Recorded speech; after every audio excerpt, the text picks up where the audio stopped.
Original story by Twilight Rex. My name is Peter Barksdale. I'm the caretaker at the Beekman Arms Inn in Rhinebeck, New York. We've been operating since 1766, oldest continuously running hotel in the country. Last March, we were doing renovation work on the north attic. One of the walls had to come down. Load-bearing, original construction, never been opened in over 250 years.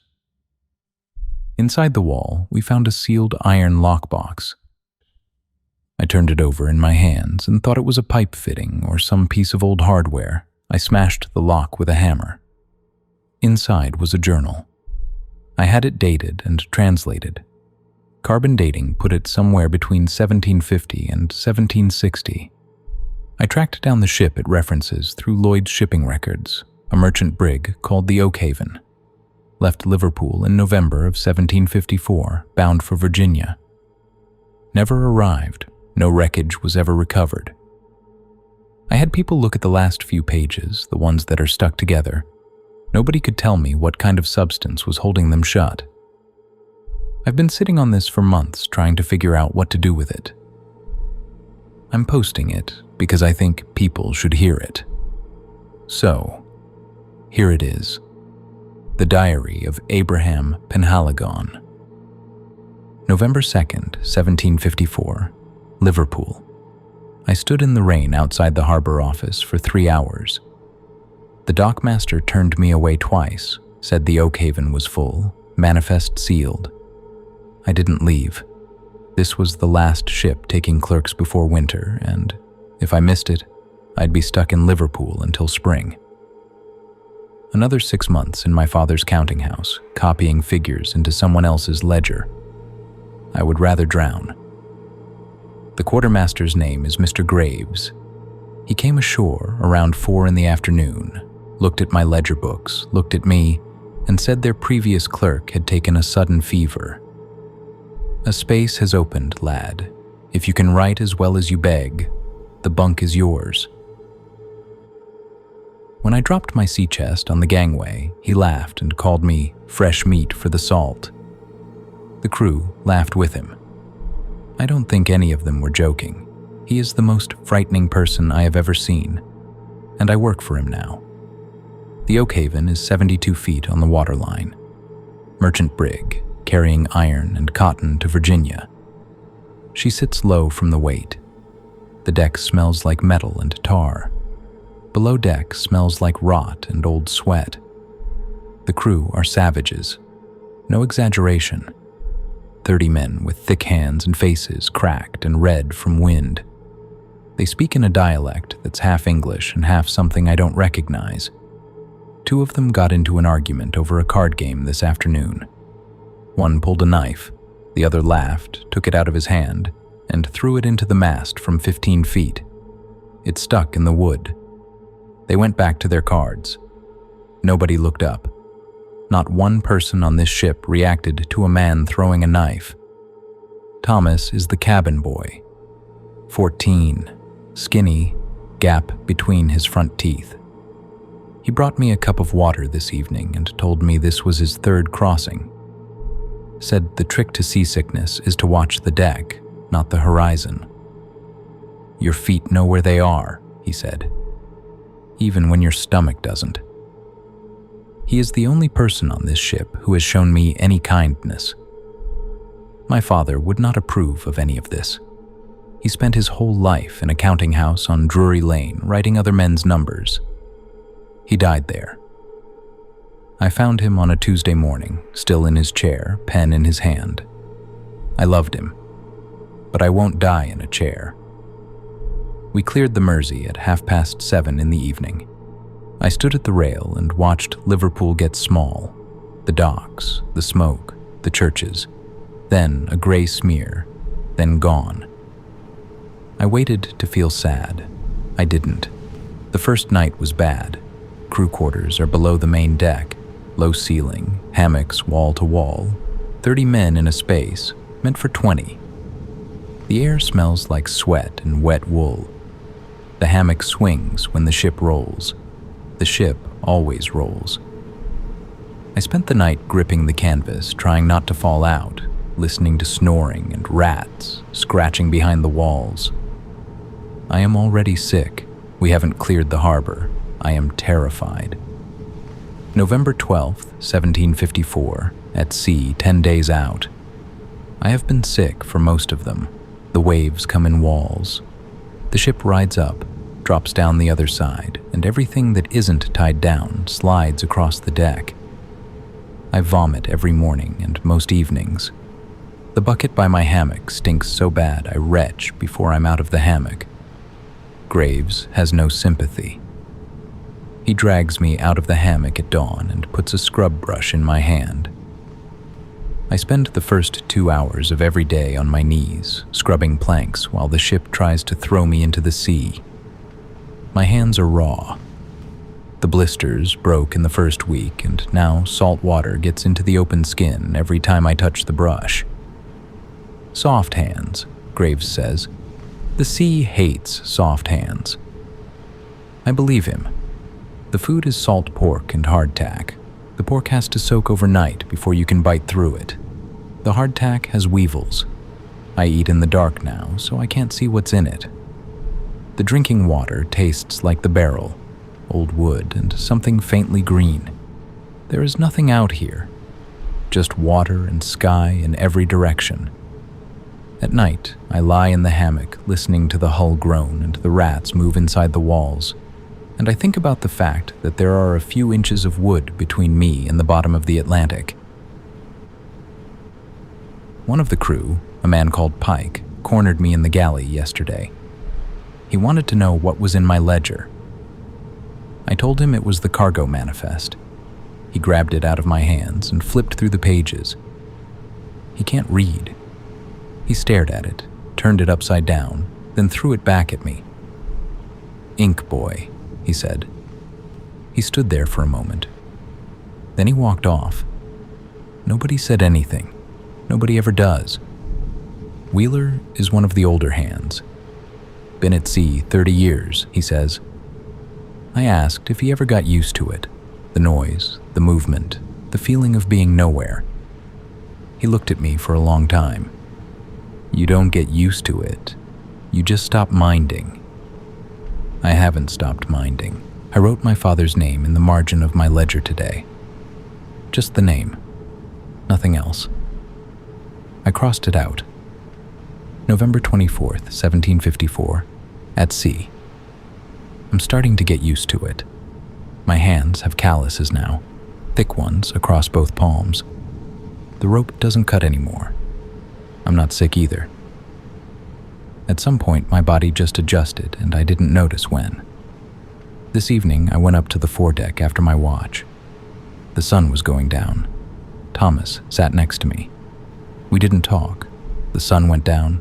Stars came out. More stars than you can see from land. You can see the Milky Way out here. Graves found me on deck after dark.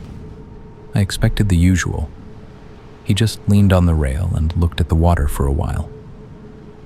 Pretty night, he said. Then he left. Thomas says Virginia in 3 weeks if the wind holds. I stayed on deck after he went below. The water was dead calm. No waves, no chop, no movement at all. Just flat and dark all the way to the horizon. I looked at it for a while and then I went below. I didn't like looking at it. December 4th, 1754. The wind stopped. I woke this morning and the ship wasn't moving. No creaking, no groaning, no waves against the hull. Just silence. I came up on deck. The sails were hanging straight down, not fluttering, not shifting, just hanging there. The ocean is flat, completely flat in every direction. No waves, no ripples, nothing. The captain says it happens. Dead air. The trades shift, the currents stall, and you wait. He's seen it before. A few days, maybe a week. The crew made jokes about it the first day. The bosun offered to blow on the sails. 2 of the older hands started a card game on a barrel. That was 2 days ago. The card game is still sitting there, unfinished. Nobody's touched it. Nobody's joking. The water ration is still normal for now, but the captain has started counting the barrels.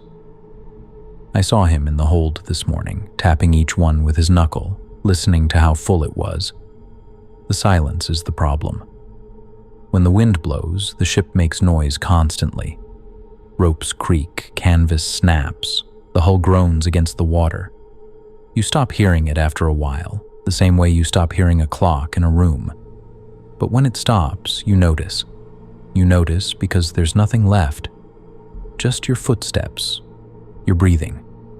I stood at the rail this afternoon and looked down. My reflection looked back at me, clear enough to count the buttons on my coat. I don't know why, but I stepped back after that. I went below and worked on the cargo manifest. It gives my hands something to do. December 10th, 1754. A week of this. The heat is bad. Without wind, the air just sits on the deck. It smells like tar and sweat and bilge water going stale below. The captain cut the water ration to half a cup a day. The men drink it in small sips, rolling it around their mouths, making it last. They've stopped doing things. That's the best way I can put it. The cook hasn't lit the galley fire in 3 days. The food is still in the barrels, salt pork drying in the heat, hardtack going soft. Nobody's asked about it. Nobody's complained. The bosun stopped checking the rigging. I watched him climb to the top of the mainmast yesterday and sit up there for 6 hours, not working, not sleeping. Just sitting with his legs hanging over the edge, staring down at the water. I called up to him. He didn't answer. I called again, louder.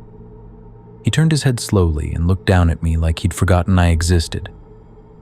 The men sit on deck all day now, leaning against the rails or lying flat on the planks, staring at the water. Not angry, not bored, just staring. Nobody is maintaining the ship. Ropes that should be coiled are lying loose on the deck. Barrels that should be lashed down have shifted in the hold. These are things that get men killed on a working vessel.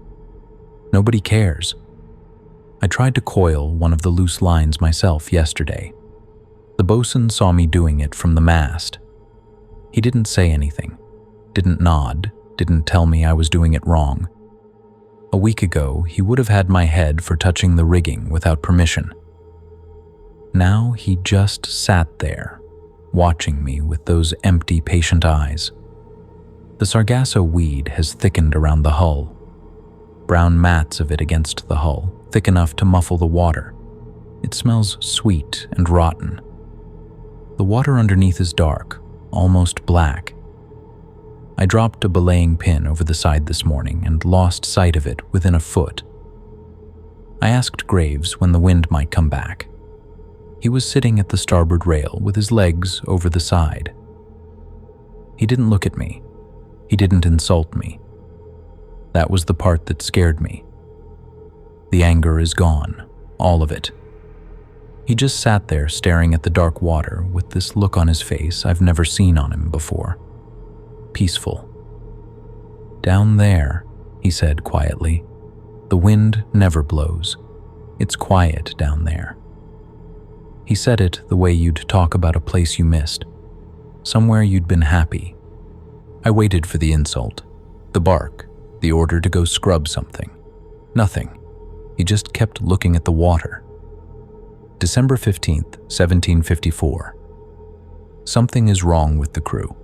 I woke last night and Thomas was standing over my hammock, not looking at me, looking through me. His eyes were open, but they weren't focused on anything in the room. "Do you hear it, Abraham?" he said. "Hear what?" "The singing. The ship is singing." I listened. I held my breath and tried to hear whatever had pulled a 14-year-old boy out of his sleep and put him standing barefoot over my hammock with that look on his face. Nothing. The ship was quiet. The water was quiet. Everything was quiet except Thomas's breathing, slow and even. I grabbed his arm. "Thomas, what's singing? There's no singing." He looked at my hand on his arm, then at me. He smiled and went back to his hammock. The smile was wrong. Not the smile of a 14-year-old. Today I saw the captain pressing his ear against the mainmast. Eyes closed, hands flat on the wood, fingers spread. He stayed like that for a long time. When he stepped back, he had the same look as Graves at the rail. Peaceful. Content. I pressed my ear to the mast this afternoon when nobody was around, held my breath, pushed my head against the wood hard enough to leave marks on my skin. Nothing. I can't hear it. Whatever it is, whatever they're all listening to, I can't hear it. They turn toward it one by one, and I'm standing in the middle of all of them with nothing in my ears. Old Henrik, the ship's surgeon, stopped me in the galley this evening, looked at me for a while and said, "The sea speaks to those she wants. Abraham, don't be hurt that she hasn't spoken to you." He said it like he was trying to be kind. It didn't feel kind. They look at me differently now, the way you'd look at someone who doesn't know they're sick. The nights are the worst. I lie in my hammock and the ship is silent around me. No snoring. They barely sleep anymore. No rats either. I haven't heard the rats in days, just the quiet. December 20th, 1754. We are out of water. I went to the deck barrel this morning, the one they keep topside for the daily ration. My tongue is swollen, my lips are cracked and bleeding. I haven't urinated in 2 days. My hands shake when I hold the quill. The headaches started 3 days ago and haven't stopped. The barrel was on its side, empty, dry. The captain's reserve is still in the hold, but he locked the hatch 3 days ago. Nobody's asked him to open it. Nobody but me. I found Graves on the main deck. I was trying to scream at him, but my throat wouldn't cooperate. I was telling him we needed to catch rain, rig a still, do something. Anything. He looked at me. His skin has changed. It's pale now, waxy. In the sunlight, you can almost see through it. The veins underneath look pale, washed out, almost white. His fingernails have gone soft. I noticed when he held up his hand, thin and pale, almost see-through. "We don't need the water, Abraham," he said. His voice was gentle. Graves's voice has never been gentle. He took a knife from his belt and cut his palm. Slow, deliberate. He didn't flinch. He didn't bleed. The cut opened and what came out was clear. Thick and clear, like the fluid from a blister. It welled up and it smelled like the ocean, not the surface. Deep brine. He licked it off his hand and looked at me. "Sweet," he said. I backed away from him. There was a small storeroom beside the galley where they kept the surplus provisions. I got inside, barred the door, and sat on the floor with my back against the wood. The rest of the crew are the same. I've been watching them through the gap under my door. Their skin has gone pale and damp. They move slowly, like they're in no hurry to get anywhere. They don't talk anymore. They don't argue. They just sit on the deck staring at the water or press their hands flat against the hull. I can hear them above me, moving around but quietly, like people in a church. December 24th, 1754. I haven't eaten in 4 days. I should be dead or close to it, but I'm not hungry. My body stopped asking for food. It stopped asking for water. It just stopped. I don't know what that means. The air inside had gone bad and I couldn't stay in the dark any longer. I don't know how many days I've been in here. 3, maybe 4. The sun was low. Everything on deck was still. All of them were standing at the starboard rail, shoulder to shoulder, not moving, faces turned toward the water. They've all lost weight, but not the way starving men lose weight. They've thinned out. The definition is gone. Like weight isn't the only thing they've lost. Their eyes are wrong. The pupils have clouded over, milky white, but they're not blind. They're seeing something. I stopped beside Thomas. He was standing between two grown men, his head barely reaching their shoulders. He looked 30 years older than 14. "It's beautiful, Abraham," he whispered. What are you looking at?" The captain answered. He was standing a few men down, hands on the rail. "The water is just the veil, son. Look deeper." I looked. I leaned over the rail and stared at the water until my eyes hurt. I saw my reflection. I saw the hull. That's all. The captain was crying, tears running down his face through the dirt. "See how it shines?" he whispered. "See the gold?" I tried. I stared at that water until my head ached.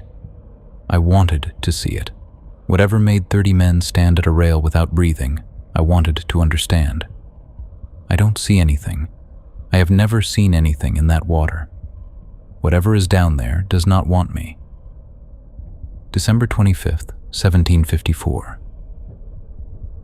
Christmas Day. I woke to the sound of barrels rolling across the deck. I scrambled up the ladder, thinking they'd finally opened the captain's reserve. My lips split open on the way up, and I could taste blood in my mouth. Graves had the first barrel uncorked. I could smell the water from across the deck. Stale and warm, but it was water. "Stop," I said. "Save it." He looked at me. That smile, patient, pitying, like I was a child who didn't understand something simple. He tipped the barrel. The water poured out across the deck and through the scuppers into the sea. I watched it go. Our water. All of it. Running across the planks, disappearing over the edge into the dark. I dropped to my knees. I put my hands on the wet deck and tried to scoop it up. I put my face against the wood. I licked the planks. I could taste the tar. I could taste the dirt and the grime from 100 boots. I didn't care. It was wet and my body wanted it more than anything. Graves crouched next to me. He put his hand on my back. Gentle. The same man who spent a month grinding my face into this deck was rubbing my back while I licked water off the floor. "It's poison, Abraham," he said. "Dead water. It separates us from the brine. You can't enter the city with that rot in your belly." They emptied all 6 barrels, weeks of water supply, enough to get us to Virginia and back. I watched every drop go over the side. The sound it made hitting the ocean was the worst part. This quiet splash over and over while they stood around smiling. Then they lowered buckets over the side, hauled up the seawater, dark and cold, filled the barrels with it. They drank. I watched them. Salt water. Enough salt to shut down your kidneys in hours. Enough to kill you. They sighed. All of them. This long, satisfied exhale, like men who'd been thirsty for years. Thomas held his cup out to me, blood on his cracked lips where the salt had bitten in, his eyes white and unfocused. "Sweet," he said, "like honey." He pushed the cup toward my face. "Drink, Abraham, wash the dry world away." I ran, back to the storeroom, barred the door. My throat is so dry it hurts to swallow. There is no fresh water left on this ship. The only water is what they hauled up from the ocean. I would rather die than drink it. I can hear them above me through the planking. They're singing, their own voices this time. All of them together, no words, just sound. It doesn't stop. The singing comes down through the planking and into the walls. I put my hands over my ears. I can still feel it. Not the sound, the vibration. It's in the wood. I am going to die of thirst in the middle of the ocean while 30 men drink seawater and call it sweet. No way to signal anyone. The sails are tied down and I couldn't sail this ship alone even if there was wind. January 1st, 1755. Yesterday, something changed. The reverence turned into something else. something urgent. I was on the main deck when Graves came toward me. He was naked from the waist up. His body has changed. The muscle hasn't wasted the way it should on a starving man. It's smoothed out. His skin was damp, not sweat, something thicker. He was slick with it. He looked at my coat, and his face changed. I've seen a lot of expressions on that face. Anger, cruelty, contempt. This was none of those. This was distress. Real distress, like a parent watching their child do something that will hurt them. "You are too heavy, Abraham," he said. "The fabric, it drags on the soul. You can't swim with the wool still on your back." He reached for my buttons. His fingers were soft, wrong, soft, like there was no bone left in them. Then Thomas reached. Then the cook. Then others. They weren't angry. They weren't rough. They murmured while they pawed at my coat, my shirt, my boots. Their hands were damp and cool. The warmth had gone out of their skin days ago. They were trying to undress me the way you'd undress a sick child, carefully, with love. I hit Graves in the face, hard enough to split my knuckles. The sound was wrong, wet, like hitting a soaked rag. He didn't react. His expression didn't change. He just stood there while the others kept reaching. I ran. Down the ladder, through the lower deck, into the bread locker. I pulled the hatch shut and braced my body against it. They gathered above. I could hear them through the planking, not pounding, not shouting, scratching, soft, patient scratching. Fingernails on wood. "Come out, Abraham," they whispered, all of them together. "The tide is high." The scratching went on for hours, then it stopped. I sat in the dark and listened to my own breathing. Hours passed. Eventually, the heat and the bad air put me under. January 2nd, 1755. I woke in the dark. The air in the locker was hot and foul. I don't know what time it was. I'd been counting my heartbeats to keep from losing my mind. Sometime in the night, the singing had stopped. That was worse than the singing. Then the footsteps, heavy, wet, all of them, above me. I could hear the wood groan under the weight of 30 men moving to the same spot. I pressed my ear to the ceiling. They were talking, but the tone was wrong. Not chanting, not singing, polite, casual, like men waiting in a queue. "After you, Mr. Graves," the captain said. "Thank you, Captain. The gates are open." Silence.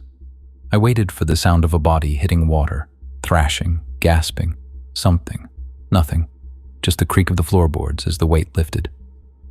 "My turn," Thomas said, small voice, bright. Silence. "Coming," the cook said. Wheeler said something I couldn't make out, then silence.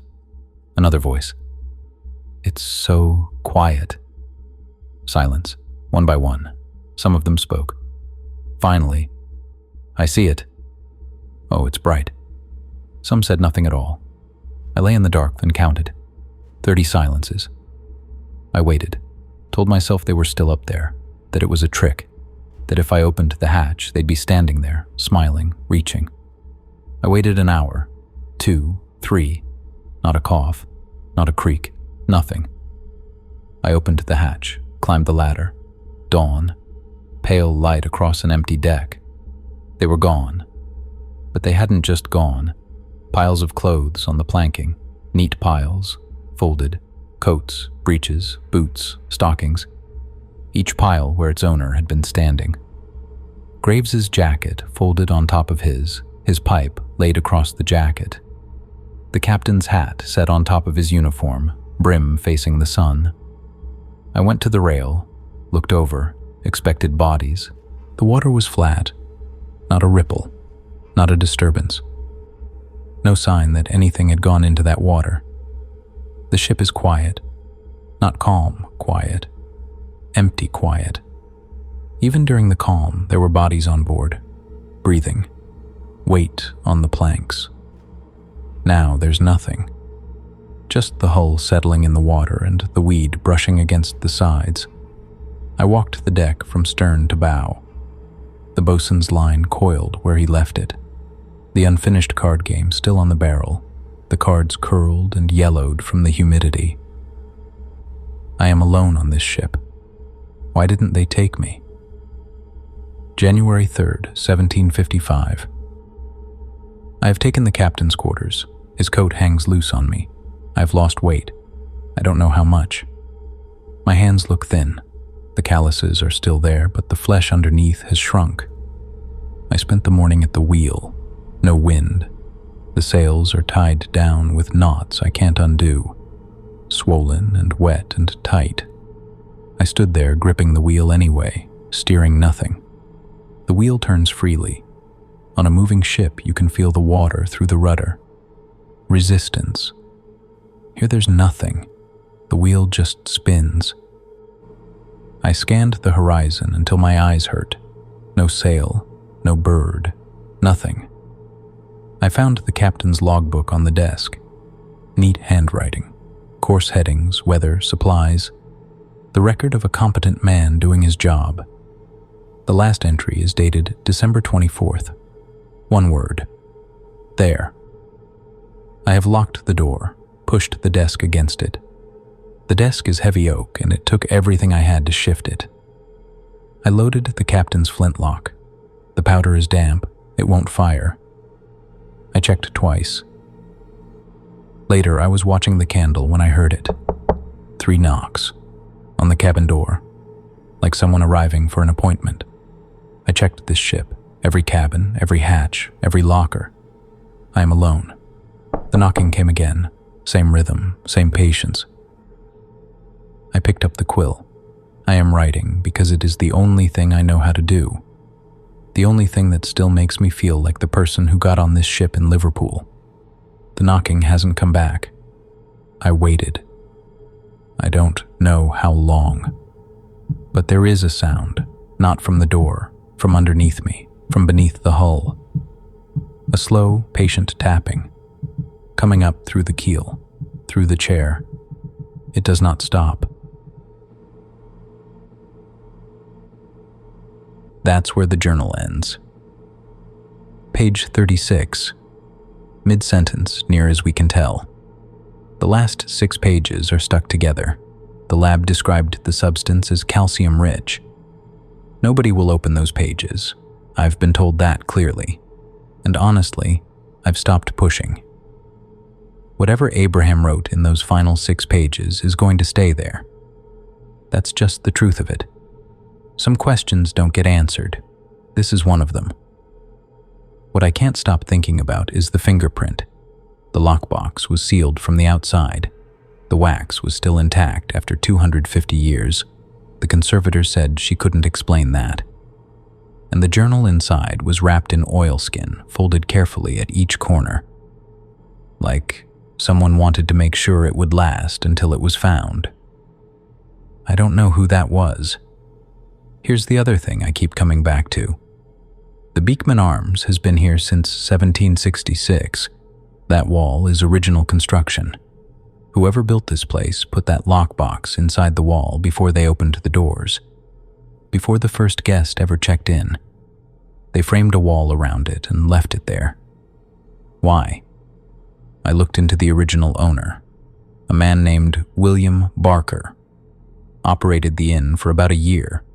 After 1767, there's no record of him anywhere. No death certificate, no departure record. He just stops appearing in any document after that year. The last page of his guest ledger has been redacted by the county archive. I submitted a request to have it released. They haven't responded. I don't know how this journal got from the middle of the Atlantic Ocean to a wall in upstate New York. I don't know who sealed it or how they got here. I don't know what's written on those last 6 pages. And I never will. Draw your own conclusions.